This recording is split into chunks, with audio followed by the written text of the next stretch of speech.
மக்கள் ஓட்டு channel audience எல்லாருக்கும் வணக்கம். நம்முடன் வந்து இன்றைக்கி சேனலில் இணைஞ்சிருக்கிறது யாருன்னு பார்த்திங்கன்னா மிஸ்டர் ரவீந்திரன் சார்.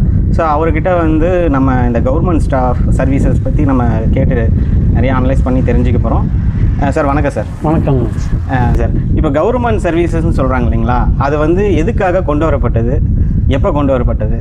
அதாவது சார், அரசாங்கம் மக்களுக்கு பல்வேறு நலத்திட்டங்கள் நன்மைகள் செய்யணும் அப்படின்னா அவங்களுக்கு சரியான புள்ளி விவரம் கிடைக்கணும் ஃபஸ்ட்டு.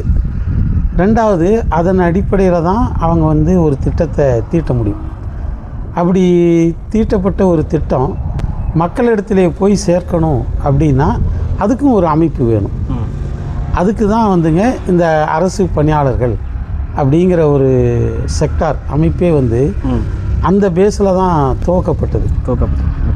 இப்போ அதில் என்ன ஒரு விஷயம் அப்படின்னா, பல்வேறு சமூக அமைப்பை சார்ந்த மக்களும் பயனடையணும் அப்படிங்கிற அடிப்படையில் தான் அந்த இடங்களை இது இடஒதுக்கீட்டின்படி நிரப்புவாங்க. அப்போ வந்து எல்லா சமுதாய மக்களுக்கும் அந்த அரசு பணிங்கிறது கிடைக்கும். அவங்களுக்கு அவங்க அந்த பணியை வந்துங்க தொடர்ந்து செய்யணும். ஏன்னு கேட்டிங்கன்னா, ஒரு பணியை ஒருத்தர் தொடர்ந்து செய்தால்தான் தொடக்க காலத்தில் ஏற்படக்கூடிய சின்ன சின்ன தவறுகள்ங்கிறது ஒரு குறிப்பிட்ட காலத்தில் சரியாகி 100% பர்ஃபெக்டான செயல்பாடாக அவங்க மாறுவாங்க. ஒரு எக்ஸ்பீரியன்ஸ் கிடைக்கும். ஆமாம், அந்த எக்ஸ்பீரியன்ஸு அந்த பணியை மிக சிறப்பாக செய்வதற்கு உதவும். பணியை சிறப்பாக செய்தாலே அரசுக்கான விஷயங்கள் 100% சரியாக போய் சேரும். அப்படிங்கிறது தான் அரசுக்கு கொண்டு போய் விஷயங்களை சேர்ப்பது, அரசின் நலத்திட்டங்களை மக்களிடத்தில் கொண்டு போய் சேர்ப்பது. அவங்களுக்கு அந்த பணியை ஒரு ஊதிய குழு நிபுணர்கள், பல்வேறு நிபுணர்கள் அடங்கிய குழு தான் ஊதிய குழு. அவங்க வந்து ரிட்டையர்மெண்ட் ஏஜ் அப்படின்னு ஒன்று வைப்பாங்க. அது வரைக்கும் அவங்க அந்த பணி புரியணும். அவ்வளோ காலமும் அந்த அரசுக்காகவும் மக்களுக்காகவும் அவங்க பாடுபட்டதுனால அவங்களுக்கு இந்த பென்ஷன்னு கொடுக்கறது. அந்த பென்ஷன்லேயே நீங்கள் பார்த்தீங்கன்னா இன்னொரு விஷயமும் இருக்குது. ஒவ்வொரு கவர்மெண்ட் எம்ப்ளாயும் தனது ஒவ்வொரு மாத ஊதியத்திலையும் 10% அரசுக்கு கொடுப்பாங்க. அரசு இவ்வாறு சேரக்கூடிய தொகையுடன் தன்னுடைய பங்களிப்பையும் போட்டு நலத்திட்டங்கள் செய்வாங்க, அல்லது புதிதாக தொழில்கள் தொடங்குவாங்க. இப்போ பிஎஸ்என்எல், நெய்வேலி, இது மாதிரி பெல்லு, இது மாதிரி இதெல்லாம் தொடங்குவாங்க. அப்போ மக்களுக்கு இன்னும் பயன்பாடு உள்ள நிறைய கம்பெனி. ஆமாம், அதாவது அப்படி நீங்கள் ஆரம்பிக்கும்போது மூலப்பொருட்கள் வாங்கும்போது மூலப்பொருட்கள் கொடுக்குறவங்களுக்கு ஒரு நியாயமான பணம் கிடைக்கும். அடுத்து அதை ப்ரொடக்ஷன் பண்ணும்போது எம்ப்ளாயீஸுக்கு வேலை, ப்ரொடக்ஷனான பொருளை விற்கும்போது ஒரு நியாயமான விலையில் விற்பாங்க. பப்ளிக்கு பயன், அரசுக்கு டேக்ஸ். அப்படி ஒரு சுழற்சி, அதுதான் பென்ஷன். ஓகே. இந்த மாதிரி அப்போ மக்களுக்காகவும் அரசுக்காகவும் உழைத்தவர்கள் உழைக்க முடியாத காலத்தில் கௌரவமாக அவங்க வாழ்க்கையை வந்து நடத்திட்டு போகிறதுக்கு பென்ஷன். அவர்கள் இறந்து விட்டால் அவ்வளோ காலம் அவருக்கு அந்த பணியை செய்வதற்கு துணையாக இருந்த அவங்க மனைவிக்கு பாதி பென்ஷன் அப்படின்ற ஒரு சிஸ்டம் இருந்தது. இந்த நோக்கத்துக்காக தான் அந்த அரசு பணியும் அரசு பணியாளர்கள் நியமனமும் இருந்ததுங்க. ஓகேங்க. இப்போ அந்த கவர்மெண்ட் சர்வீஸுங்கிறது எப்படி போயிட்டுருக்கு? அதாவது பார்த்திங்கன்னா, இந்த நோக்கம் அப்படிங்கிறது 100% அடியோடு நேர் எதிர் திசைக்கு போயிடுச்சுங்க. எந்த மாதிரி, எப்படி அப்படின்னு கேட்டிங்கன்னா, இப்போ இந்த கவர்மெண்ட் சர்வீஸில் வந்து இப்போ ஒரு 100 பேர் இருக்கிறாங்கன்னு வைங்களேன். அந்த 100 பேருங்கிறது ஒரு மாஸ். அவங்களுக்கு இந்த அரசின் ரகசியங்கள் எல்லாம் அவங்களுக்கு தான் தெரியும். எனக்கு அவங்க தானே பிளானிங் எல்லாம் மூளையே அவங்க தான். இதை வந்து இதனால் இவர்கள் ஒரு அரசு நல்லதா கெட்டதா அப்படின்னு மக்களை விட இவர்கள் வந்து துல்லியமாக கணிக்கக்கூடிய இடத்துல இருக்காங்க. இது வந்து கெட்ட அரசுகளுக்கு ஒரு பிரச்சனையாக இருந்தது. என்ன எப்படி அப்படின்னு கேட்டிங்கன்னா, இப்போ காலி பணியிடம் அப்படின்னு வச்சுக்கோங்களேன். இவங்க 100 பேர் அப்படின்னா இந்த 100 பேர்த்தில் 40 பேர்த்தை மட்டும் வேலைக்கு வச்சுக்கிறது, மிச்சம் 60 பேர் பணம் மிச்சம் இருக்கும். அந்த பணத்தை மக்கள் நலத்திட்டங்களுக்கு செலவு பண்ணுறோங்கிற பேரில் டைவெர்ட் பண்ணி அதில் இவங்க சாப்பிட்றதெல்லாம் சாப்பிட்டுட்டு மிச்சத்தை மக்களுக்கு கொண்டு போயிடுவாங்க. அரசியல் லாபம். அரசியல் லாபம். அப்போ இங்கே ஒவ்வொரு எம்ப்ளாயும் ஒரு ஆளுக்கு பதிலாக 3 ஆள் வேலையை அவன் செய்ய வேண்டிய கட்டாயத்துக்கு வேலைப்பளுவும் அதிகமாகுது, உட்படுத்தப்படுறான். இது ஒன்று நடக்குது. ரெண்டாவது பார்த்திங்கன்னா, நிரந்தர பணியாளர்கள் அப்படின்னு இருந்ததுனால இவங்களால அவங்கள மேனேஜ் பண்ண முடியல. அதனால் என்ன பண்ணிட்டாங்க, அதை 3ஆக உடைச்சிட்டாங்க. எப்படின்னு கேட்டிங்கனாக்கா, ஜிபிஎஃப்னு சொல்கிறது பழைய சிஸ்டம், சிபிஎஸ்ன்னு ஒன்று கொண்டு வந்தாங்க, கான்ட்ரிபியூட்டட் பென்ஷன், அதில் கொஞ்சம் பேர், அப்புறம் தொகுப்பூதியம், மதிப்பூதியம், தினக்கூலின்னு கொஞ்சம் பேர், அப்படி 3ஆக உடைச்சிட்டதுனால இவர்கள் ஒன்றுபட்டு ஒரு அரசை அமைக்கக்கூடிய அல்லது நீக்கக்கூடிய அந்த வலிமையை இவங்க இழந்துட்டாங்க. அதுதான் உண்மையான விஷயம். ஒரு பக்கம் காலி பணியிடத்திற்கான பணத்தை மிஸ்யூஸ் பண்ணுறாங்க அப்படின்னு வச்சுக்கிட்டா, இன்னொரு பக்கம் என்ன பண்ணுறாங்கன்னாங்க, இந்த மாதம் 10% தொகை பிடிக்கிறாங்க இல்லைங்களா, அது வந்து முறையாக போய் சேமிக்கப்பட்டு செலவு செய்யப்பட்டு இவங்களுக்கு கடன் கொடுக்கறது வாங்கிறது அது மாதிரியான இதெல்லாம் இருக்கும். ரிட்டைர்மெண்ட் அப்போ அந்த பெனிஃபிட்டு கொடுப்பாங்க. ஆனால் 2003க்கு பிறகு இது என்ன ஆயிடுச்சுனாக்கா, தமிழ்நாடு கவர்மெண்ட்டு அதையும் செய்யலை. அதை திரும்பவும் அப்படியே மக்கள் நலத்திட்டங்களுக்கு அப்படி செலவு பண்ணுறேன்னு கொண்டு போய் இவங்களே மேக்சிமம் சாப்பிட்டுட்டு அதையும் முடிச்சு கட்டிட்டாங்க. அதனால் ரிட்டைர்மெண்ட் ஆனவங்களுக்கு இந்த பென்ஷன் பெனிஃபிட்டு கிடைப்பது அப்படிங்கிறதுல மிகப்பெரிய சுணக்கமும் பிரச்சனையும் நீடிச்சிக்கிட்டு இருக்குது. இது ஒரு பக்கம். மூணாவது நீங்கள் பார்த்தீங்கன்னா, இப்போ இடஒதுக்கீட்டின்படி காலி பணியிடங்கள் நிரப்பப்பட்டு வந்தது, எல்லா சமுதாய மக்களும் பயனடைஞ்சாங்க. இப்போ அந்த சிஸ்டம் பிரேக் பண்ணிட்டான், அதாவது 3இல் 1 பங்கு குறைந்தது. ஆனால் இப்போ கணக்கு பார்த்தோம்னாக்கா 50-60% மேலே தொகுப்பூதிய மதிப்பூதியத்தில் தான் வராங்க.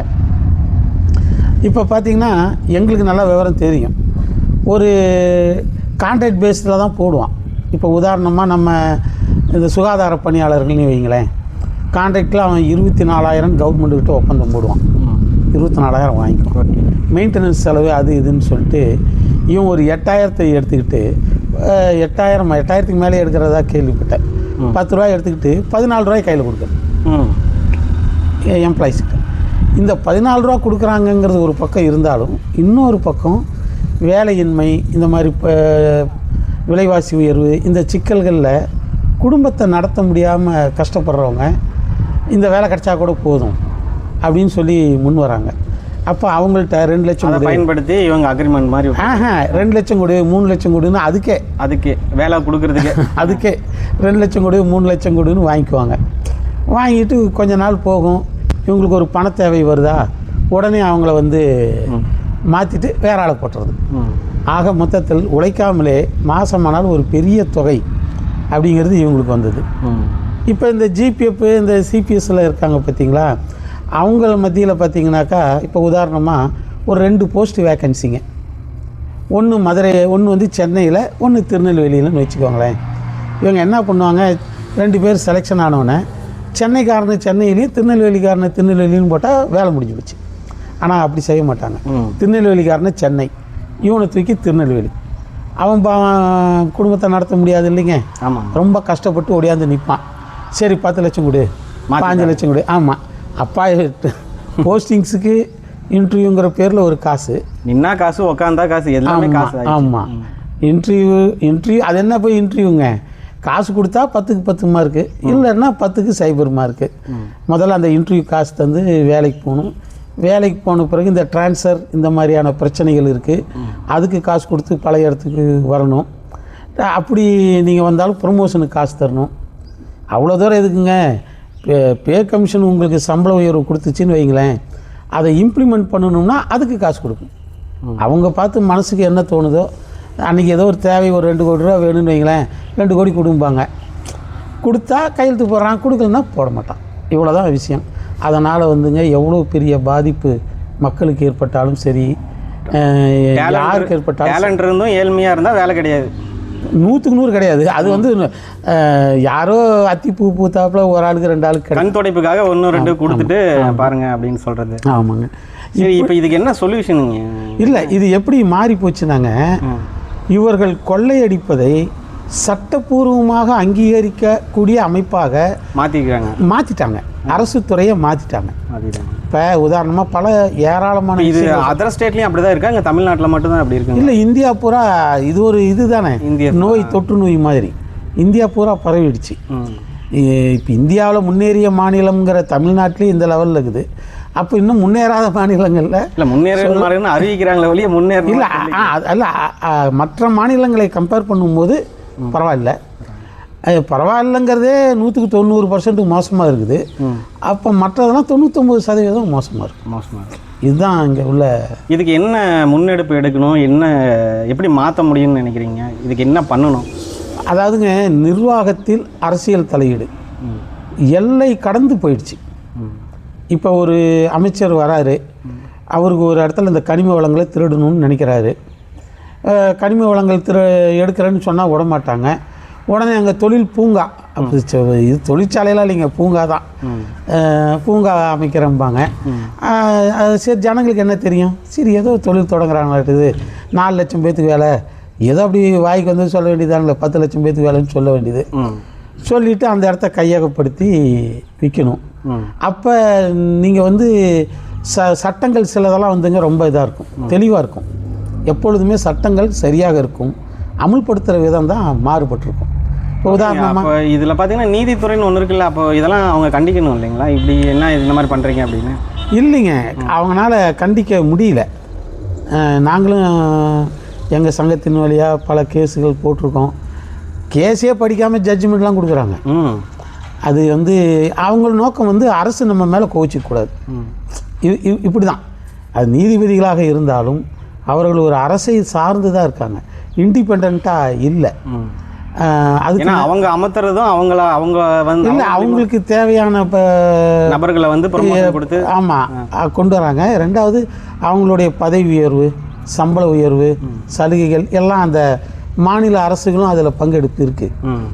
இவங்க என்ன பண்ணுறது, இவங்க சொன்ன பேச்சை கேட்டால் அவங்களுக்கு ஓகே, இல்லாட்டினா என்னென்ன நெருக்கடி தர முடியுமோ எல்லாம் தருவாங்க. பேருக்கு தான் இது ஜனநாயக நாடு. ஆமாம், 100% அதிகாரத்துவத்தில் இருக்கிறவங்க தான் இப்போ இருக்கு. ஆமாங்க, அதான் நான் சொல்கிறேங்களே, இவங்க வந்து விரும்பிய முறைகேடுகள் அத்தனையும் சட்டப்பூர்வமாக பெறுவதற்கான ஒரு அமைப்பாக அரசு துறை நிர்வாகத்தை மாற்றிட்டாங்க. இப்போ ஒன்றும் இல்லை, ஒரு ஐஏஎஸ் அதிகாரி வந்துங்க அமைச்சர் சொன்ன பேச்சு கேட்கலன்னு வைங்களேன், உடனே தண்ணியில் காட்டுக்கு மாற்றுவாங்க. அவங்க என்ன பண்ணுவாங்க? ஒன்றும் பண்ண முடியாது. எதுக்குடா நம்ம அங்கே போய், நமக்கு எதுக்கு தேவையில்லாத வேலை, முப்போக விளையிற பூமியை தரிசுன்னு எழுத சொல்கிறாரு வைங்க, உடனே இது 100 வருஷமாக தரிசுன்னு எழுதி விடுவாங்க. அவன் 2 எட்டு பாயினா இவங்க 10ஆவே 10. ஏன்னா நல்ல பேர் வாங்கினா பெனிஃபிட்டு, இல்லைன்னா கஷ்டம் அப்படிங்கிற ஒரு சூழ்நிலை இருக்குது. இன்றைய தினம் நிர்வாக கட்டமைப்புங்கிறது இப்படியாக மாற்றப்பட்டு ஸோ இப்படி போயிட்டு இருக்கும்போது வேலை போட்டு கொடுக்குறவங்க இந்த மாதிரி பணத்துக்காக பண்ணுறாங்க. வேலையை வந்து பணம் கொடுத்து வரவங்களும் அடுத்தது அந்த பணத்தை எடுக்கிறதுக்கு உண்டு. ஆமாங்க, லஞ்சம் இந்த மாதிரி தானே போவாங்க. ஆமாங்க. இப்போ அந்த காலத்தில் பார்த்தீங்கன்னா குழந்தைங்கள்லேருந்தே நான் டீச்சராக போகணுன்னு நினைக்கும், போலீஸாக போகணுன்னு நினைக்கும். அதாவது ஒரு பப்ளிக் சர்வீஸு ஒரு இதாக நினைக்கும், சோசியல் சர்வீஸ் மாதிரி வருவாங்க. ஆமாம், நினைப்பாங்க. அவங்களுக்கு அந்த வாய்ப்பு கிடைக்கும்போது பயன்படுத்துவாங்க. என்ன தான் பெற்றோர்கள் பழைய காலத்து சினிமா, இப்போதைக்கு சினிமா இல்லைங்க, நீதி நேர்மையாக இருக்கணும், சட்டம் ஒழுங்கை பாதுகாக்கணும்னு சொல்லி கொடுத்தாலும் நடைமுறை அப்படிங்கிற ஒரு விஷயம் குறுக்க நுழைஞ்சிருது. படங்களில் மட்டும் அதெல்லாம் பார்க்கலாம். ஆமாம், அதுலேயே இப்போ வந்து ஏராளமான படங்கள் வந்து மறைமுகமாக உளவியல் ரீதியான தாக்குதலை மக்கள் மீது ஏற்படுத்துது. ஒரு தவறை தட்டி கேட்டியா உனக்கு வேலை போயிடும், பொண்டாட்டி பிள்ளைங்க செத்து போயிடுவாங்க, அப்பா அம்மா வந்து ஏதோ ஆயிடுவாங்க, ரியாலிட்டியில் நடக்கிறது தான் எடுத்து அப்படியெல்லாம் ஆயிடும் அப்படின்னு தொடர்ந்து சினிமாவில் காட்ட மிரட்டுறாங்க. இவன் வந்து உளவியல் ரீதியாக என்ன பண்ணுவான், சரி நாம் வந்து இது நேர்மையாக நடந்துக்கணும்னு நினைத்தால் நமக்கு அரசியல்வாதிகள் வந்து இத்தனை ஆபத்து இருக்குது அப்படின்னு அவன் மனசில் பதிஞ்சிடும். அப்போ அவன் ஆட்டோமேட்டிக்காகவே இந்த அரசியல்வாதிக்கு எதிராக செயல்பட மாட்டான். அரசியல்வாதிக்கு வேலை மிச்சம்.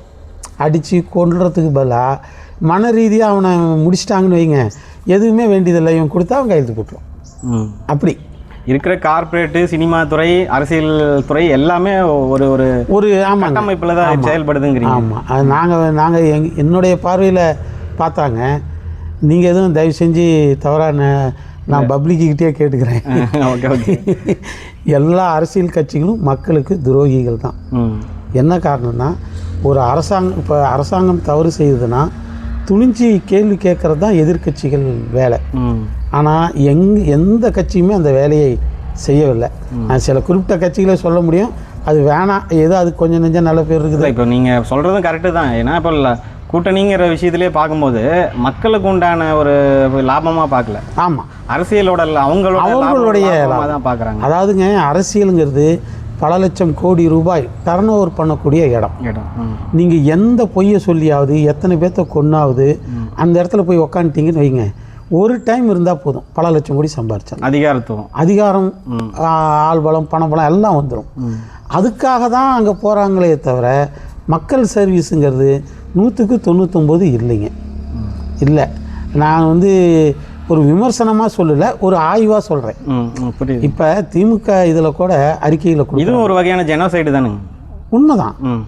இப்போ திமுக இந்த தேர்தல் அறிக்கையில் கூட பாருங்கள், அவர் ஃப்ரிட்ஜு தரேன், அது தரேன், இது 2500 தரேன், 1500 தரேன், இது எல்லாம் ஒரு பட்டியல் போடுங்க. என்னென்ன பணம் தரார், என்னென்ன பெனிஃபிட் தர ஒரு பட்டி. அப்படியே இன்னொரு பக்கம் என்ன செய்ய இருக்கிறார் அப்படிங்கிறத இன்னொரு பக்கம். அந்த என்ன செய்ய இருக்கிறாருங்கிற அந்த பட்டியலில் பாருங்கள், மாவட்டந்தோறும் சிப்காட்டுங்கிறார். ஏற்கனவே 30-40,000 ஏக்கரா சும்மா கிடக்குது ஆச்சுங்களா. அது இல்லாமல் போட்ட இடங்கள் ஒரு 33ன்னு வைங்களேன், கிட்டத்தட்ட ஒரு 22 சிப்காட்டுக்கு இவங்க சுற்றுச்சூழல் அனுமதி இல்லை. அதாவது இந்த தொழிற்சாலைகளை அமைக்கக்கூடாதுன்னு தடை செய்யப்பட்டது, அந்த தொழிற்சாலைகள் அமைக்கப்பட்டிருக்கு. அப்போ இந்த 22 தொழிற்சாலைகள்னால பெருந்துறை, நம்ம வாணியம்பாடி, திண்டுக்கல், தூத்துக்குடி, இப்படி பல்வேறு மாவட்டங்கள் பார்த்திங்கன்னா இதனால் சுற்றுச்சூழல் கெட்டு நிலத்தடி நீர் மாசுபாடு ஏற்பட்டு நிலம் மலடாகி இப்படி ஒரு பக்கம் ஏற்கனவே போயிடுச்சு. இப்போ இவங்க 1 ட்ரில்லியன் எத்தனையோ ட்ரில்லியன் பொருளாதார வளர்ச்சி அப்படிங்கிறாரு. அப்போ என்ன அர்த்தம், ஒவ்வொரு தாலுக்காவிலையுமே இவங்க சிப்காட் கொண்டு வந்தாலும் ஆச்சரியப்படுவதற்கு இல்லை. அப்படி கொண்டு வந்தாங்கன்னா பெருந்துறையில் எப்படி சிப்காட்டு இருக்குது, ஈரோடில் இருக்கிற குடிநீர் மாசுபாடு ஏற்பட்டு ஜனங்க தோல் நோய், கேன்சரில் சாகுறாங்க. அப்போ தமிழ்நாடு பூரா இப்படி சிப்காட்டு இவங்க போட்டாங்கன்னா, தொழில் புரட்சிங்கிற பேரில் போட்டாங்கன்னா, ஒரு 10 ஆண்டுகளுக்குள்ளார தமிழகம் முற்றிலும் பாலைவனமாக மாறும். இவங்களுக்கு ஒன்றும் பிரச்சனை இல்லைங்க. என்னென்னா, தொழில் புரட்சி செய்கிறேன்னு சொல்லி அவனையாவது கூட்டிகிட்டு விற்றுட்டு காசு கமிஷன் வாங்கிட்டு போயிட்டு துபாயில் நல்லா. ஆமாம், இவங்களுக்கு இங்கே வாழ முடியலன்னா பிரச்சனை இல்லை, அதெல்லாம் பல ஆயிரம் கோடி லட்சம் கோடி இருக்கும், வெளிநாட்டில் போய் செட்டில் ஆகிடுவாங்க. இங்கே இருக்கிற ஜனங்கள் தான் பஞ்சம் வறுமையில் சாகுவாங்க. சோமாலியாவில் இப்படி தான் நடந்தது. ஆமாம், காசா தொழில் புரட்சிங்கிற பேரில் கொண்டு வெளிநாட்டுக்காரனெலாம் விட்டு அவன் இருக்கிற தாது பொருட்கள் எல்லாம் எடுத்துகிட்டு தண்ணி நிலத்தை கெடுத்துட்டான். பஞ்சம் வந்தது, தாக்கு பிடிக்க முடியல, பல லட்சம் மக்கள் பசி பட்டினியால் செத்தாங்க. இப்படி கார்பரேட்டு மக்கள் ஏன் இதை புரிஞ்சுக்க மாட்டேங்கிறாங்க, திரும்ப போய் அவங்களுக்கு அதுக்கு அதுதான் நான் சொன்னேன், துரோகிகள்னாக்கா எதிர்கட்சிகள் தான் துரோகிகள். என்ன காரணம்னா, மக்கள் அவர்களை 100க்கு 100 ஒரு உடன் பிறந்தவங்களாக நினைக்கிறாங்க. இவங்க சரியாக செயல்படுவாங்கன்னு நம்புகிறாங்க. ஆனால் இவங்க யாருமே அந்த வேலையை செய்யலை. ஏன்னு கேட்டிங்கன்னா, இவ்வளோ அக்கிரமம் நடக்குது, எல்லா கட்சியும் அமைதியாக தானே இருக்குது. அப்போ அவங்க அதை ஏற்றுக்கிறாங்கன்னு தானே அர்த்தம். அதாவதுங்க, அதாவது எப்பொழுதுமேங்க ஒரு நல்லதை செய்வதாக இருந்தாலும் சரி, தீயதை செய்வதாக இருந்தாலும் சரி, ஆட்சி அதிகாரம் நம்ம கையில் இருக்கணும். இருந்தால்தான் முடியும். இல்லைன்னா நீங்கள் ரோட்டில் நின்றுட்டு வருஷக்கணக்கில் கத்தினாலும் கேட்பார், இல்லை, எந்தவித பலனும் இல்லை. அப்போ போராட்டம் நடத்துகிறாங்க, மறியல் நடத்துகிறோம் அப்படின்னு சொன்னால் அது மக்களை திசை திருப்பும் வேலை. சரியான வேலைங்கிறது முறையாக இந்த தவறுகளை சுட்டி காட்டி தேர்தலில் நின்று ஜெயிச்சு ஆட்சி அதிகாரத்தை பிடித்து அல்லது சட்டசபையில் போய் மக்களுக்காக வாதாடணும், பேசணும், செய்யணும். அதை எந்த எதிர்கட்சிகளையுமே செய்ய தவறுறாங்க. அதுதான் நான் பார்த்த விஷயம். ஆமாம், சரி, ஓகே. உங்களோட இறுதி இதை என்ன சொல்லணுமா சொல்லுங்கள். இறுதி இதாக ஒரு நாடு உலகின் மிகச்சிறந்த நாடாக வரணும்னு நினைத்தால் அவர்கள் வேளாண்மை விவசாயத்தில் மட்டும் 100% கவனம் செலுத்தினால் போதும். இதில் சைடு எஃபெக்ட்டுங்கிற பேச்சே இல்லைங்க. அதே மாதிரி அறிவியல் தொழில்நுட்பத்தில் வேணும். இப்போ எனக்கு தெரிஞ்ச 50 ஆண்டுகளாக இந்த தமிழக அரசு அறிவியல் மற்றும் தொழில்நுட்ப வளர்ச்சியில் தமிழகத்தை பாதாளத்தில் கொண்டு போய் சேர்த்துருக்குதுங்கிறத என்னால் நிரூபிக்க முடியும். அத்தனை ரெக்கார்டும் எங்கள் கையில் இருக்குது. ஏன் ஜெயரஞ்சன் சாருக்கே கூட நாங்களாம் அந்த ஆவணங்களை அனுப்பினோம், ஒன்றும் பலன் இல்லை. அவங்க பார்த்துட்டு இதெல்லாம் செஞ்சால் நாடு முன்னேறிடும்னு பயந்துக்கிட்டு செய்யறதில்ல. முன்னேறிடணும். ஆமாம், பயந்துட்டு செய்ய மறுக்கிறாங்க. அப்போ எதுக்கு அந்த பதவியிலலாம் அவங்க இருக்காங்க? அதாவது என்னன்னா, நீங்கள் மக்கள் வந்து எவ்வளோ தூரம் ஏமாற்றப்படுறாங்கன்னு நீங்கள் தெரிஞ்சுக்கோங்க. ஒரு ஸ்டாட்டிஸ்டிக்ஸ் எடுப்பாங்க. இப்போ உதாரணமாக காற்று எவ்வளோ மாசுபாடு ஏற்பட்டிருக்கு அப்படின்னு ஒரு ஸ்டாட்டிஸ்டிக்ஸ் எடுப்பாங்க. இப்போ உதாரணமாக 100க்கு 60% மாசுபாடு ஏற்பட்டிருக்கு அப்படின்னு ஒரு துல்லியமான கணக்கீடை கொண்டு போய் கொடுக்குறாங்கன்னு வைங்க. ஐயோ, நான் 90ஆவது வரணும்னு நினச்சேன், இது என்ன 60 வந்துருக்குது அப்படின்னு கவலைப்படக்கூடியவங்களாக தான் இருக்காங்களே தவிர 60 வந்துருச்சு இதை எப்படியாவது 0 கொண்டு போகணும்லாம் நினைக்கிறது இல்லை. அப்போ நம்மளுக்கு இன்னும் 30 இருக்குது. 30க்கான ஃபேக்ட்ரிஸு எல்லாம் கொண்டு வந்து நம்ம போட்டு காசு சம்பாரிச்சிக்கலாம். அந்த கணக்கீடு எதுக்கு பயன்பட வேண்டும், எதுக்கு பயன்படுது அப்படிங்கிறது இதிலேருந்து ஒரு உதாரணத்துக்காக தான் நான் சொல்கிறேன். இப்போ இந்த வேலை வாய்ப்புங்கிறது நம்ம மண், இப்போ தமிழ்நாடு இருக்காங்கன்னு வச்சுக்கோங்க, தமிழக மக்களுக்கு மட்டும் இல்லாத மாதிரி இருந்துட்டு இப்போ ஒரு 4 குழுக்களை ஒட்டுக்கா சேர்த்து போடுற மாதிரி 4 இன மக்களை ஒட்டுக்கா போட்டுறாங்க. இப்போ ஆந்திராவிலேருந்து ஒரு மக்கள் வராங்க, இந்தியா ஃபுல்லாக இருந்து இந்திக்காரங்களாம் இங்கே இருக்காங்க. ஸோ இப்படி வரும்போது அவங்க எல்லாத்துக்கும் உள்ளே போட்டு இந்த எக்ஸாம்ஸ்லேயும் சரி எல்லாம் சரி அங்கே வெளியிலேருந்து வந்தவங்க எல்லாத்தையும் போட்டு கலப்பினமாக பண்ணதுனால அவங்களுக்கு வேலை வாய்ப்பு போட்டு கொடுத்துட்டு இங்கே தமிழ் மக்களுக்கு வேலை வாய்ப்பு வந்து தவிர்க்கப்படுங்கிறத எப்படி பார்க்குறீங்க? அதாவது என்னுடைய பார்வை என்ன அப்படின்னாங்க, 2 சிஸ்டங்க எங்களுக்கு தெரிஞ்சதை சொல்கிறேன். அந்தந்த மாநிலங்கள் அந்தந்த மாநில மொழியில் பயின்றவர்களுக்கு தான் முன்னுரிமை வேலை தரணும். சென்ட்ரல் கவர்மெண்ட் வேலை அப்படிங்கிறது இந்தியா முழுவதும் இருக்க பல்வேறு மொழிகள் பண்பாடு அவங்களுக்கு எல்லாத்துக்கும் வேலை தரணும். அது அவங்க பார்த்துப்பாங்க. எதுக்கு சொல்ல வரேன்னா, ஒரு மாநிலம்னா 2 பேருமே இருப்பாங்க. சென்ட்ரல் கவர்மெண்ட் எம்ப்ளாயி இருப்பாங்க, ஸ்டேட் கவர்மெண்ட்டு இருப்பாங்க. அப்போ ஸ்டேட் கவர்மெண்ட் எம்ப்ளாயி ஏன்னா அவனுக்கு அந்த மண்ணின் தன்மை, மக்கள் இது எல்லாம் A to Z தெரியும். அதற்கேற்ப அவன் போயிட்டுருப்பான். 2வது, இங்கே இருக்கிறவனுக்கே வேலை இல்லை, வெளியில் இருக்கிறவனுக்கு வந்து கொடுத்தா இவங்க நிலைமை என்ன ஆகிறது? இது ஒரு வகையான ஜெனோசைடு. ஆமாம், அது தவறு. அந்தந்த மாநிலத்தில் அவங்களுக்கு கொடுக்கணும். 2வது, சென்ட்ரல் கவர்மெண்ட்டு அப்படின்னு வரும்போது நியாயப்பிரகாரம் எல்லா மாநில மக்களும் வந்து கலந்துக்கிற மாதிரி செய்யணும். போகிற இடத்துல அவங்களுக்கு தேவைன்னா அவங்க கற்றுக்குவாங்க. அது ஒரு பெரிய இஷ்யூ இல்லைங்க. எனக்கே ஒரு காலத்தில் 3-4 மொழிக்கு மேலே தெரியும். இப்போ தேவையில்லை, 1-2ஓட நின்றுக்கிறோம். அது மாதிரி அது தேவைப்பட்டால் மற்ற மொழிகளை கற்றுக்கலாம். ஆமாம், இருமொழி கொள்கைங்கிறது தான் பழந்தமிழரினுடைய ஒரு மாபெரும் வளர்ச்சிக்கு காரணமாக இருந்தது. தேவைக்கேற்ப கற்றுக்கலாம். ஓகேங்க, நன்றிங்க. ரொம்ப நன்றி.